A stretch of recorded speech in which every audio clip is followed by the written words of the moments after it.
ada dua pertanyaan. Jelas tugas yang pertama mengenai Raja Salman. Secara pribadi Raja Salman itu apakah khalifah? Tidak. Beliau cuma raja biasa.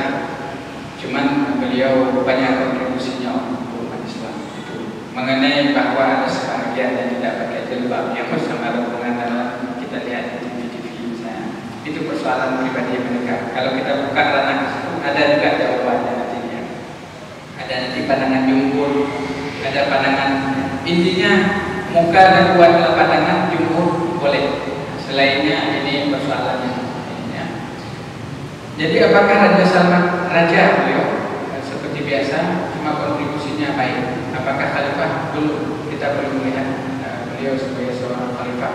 Karena khalifah ini menurut salah seorang ulama pakar fikih muqarrar menyatakan bahwa gelar kekhalifahan tersebut setelah akhir daripada Umar bin Abdul Aziz, karena khalifah yang keempat Rasulullah, kemudian khalifah yang keempat pengganti Rasulullah Abu Bakar Siddiq disebut dengan khalifah Amirul Mukminin Umar bin Khattab, kemudian Amirul Mukminin Utsman, kemudian ada yang mengatakan Hasan mencukupi selama 40 tahun, selama 6 bulan sehingga sebenarnya 40 tahun.